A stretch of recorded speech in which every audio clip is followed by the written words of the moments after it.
Have you ever wondered what happens when a comedian takes on the political elite? Well, get ready for a wild ride, because Wanda Sykes recently dropped a bombshell that left everyone buzzing. What do you think happens when a first lady and her husband, a former president, are roasted on live TV? Let's just say, it didn't go as expected. Wanda Sykes, the Emmy-winning comedian, was on fire when she turned her sharp wit towards Donald Trump and Melania Trump. Her roast was so scorching, it had people talking for days. But why was her attack so impactful? Was it just for laughs, or did she tap into a deeper frustration that so many people felt during Trump's presidency? At the heart of her comedy routine was the sharp contrast between Melania's role as the First Lady and the chaos of her husband's presidency.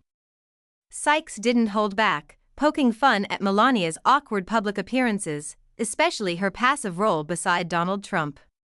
She walked through the role like a department store mannequin that accidentally got left outside during a parade, Wanda quipped, drawing laughter from the audience.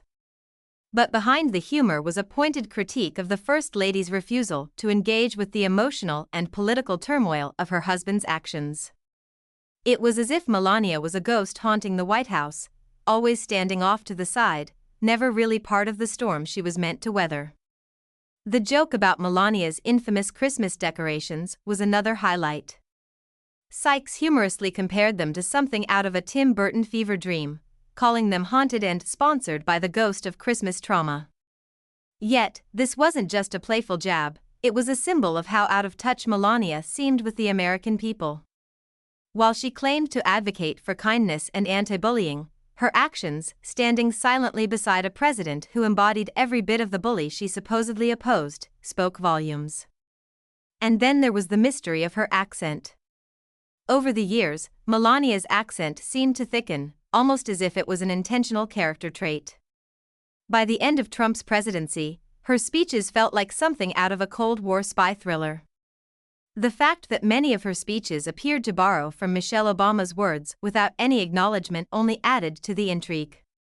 Was this a case of blatant plagiarism, or simply a coincidence?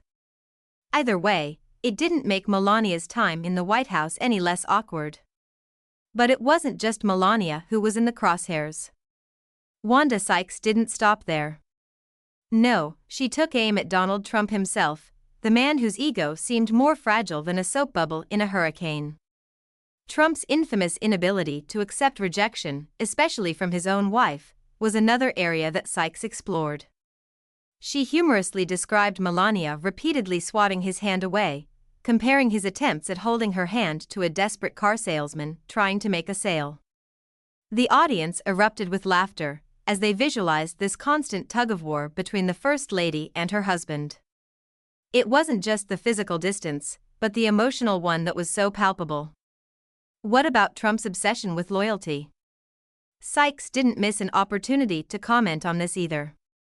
She painted a picture of a man who demanded total loyalty from everyone around him, whether it was from politicians, aides, or even the flies buzzing around his tanning bed.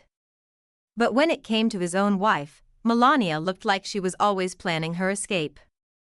Sykes's jokes revealed a deeper truth: no matter how much wealth or power Trump had, he couldn't buy genuine affection or devotion. As Sykes continued her roast, it became clear that she wasn't just making jokes for the sake of it. She was cutting through the facade that had surrounded the Trump presidency. The man who had inspired so much divisiveness and drama was now the subject of ridicule, and Wanda's sharp observations were the perfect vehicle for exposing the contradictions of his public persona. Sykes also addressed the aftermath of Trump's election, remarking that while the country was reeling, she found herself consoling others, assuring them that everything would be okay. "I was telling everybody it's going to be okay," she said, adding, "I am certain this is not the first time we've elected a racist, sexist, homophobic president. He's just the first confirmed one." This dark humor about the state of American politics resonated with many people, as it reflected the deep dissatisfaction felt by a large portion of the population during Trump's time in office. The roast only intensified as Sykes made fun of Trump's obsession with golden furniture, his inability to handle umbrellas, and his tweets that read like an angry Yelp review. Nothing was off limits, from his childish temper tantrums to his inability to face any kind of critique. The audience laughed hysterically while Trump, no doubt, stewed in anger, probably already crafting his inevitable Twitter rant. What's perhaps the most intriguing part of Wanda's roast is the aftermath. After her scathing commentary, Trump did what he always does, he melted down. His reaction, as expected, was a tantrum, complete with a Twitter meltdown in all caps, rage-filled rants, and his typical victim complex.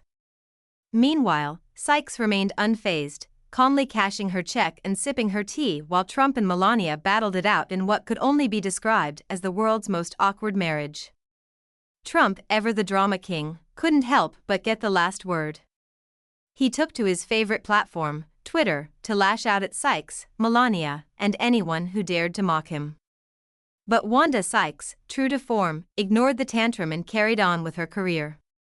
It was almost as if the roast had struck a nerve, revealing a side of Trump that many Americans had seen time and again, the petty, fragile ego of a man who could dish out insults but couldn't take them. In the end, Wanda's roast was more than just a comedy set, it was a reflection of how deeply polarized the country had become.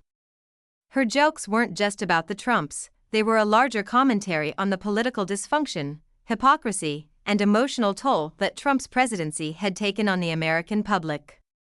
It was a cathartic release for many, as they finally saw the powerful figures who had once been untouchable brought down a peg or two.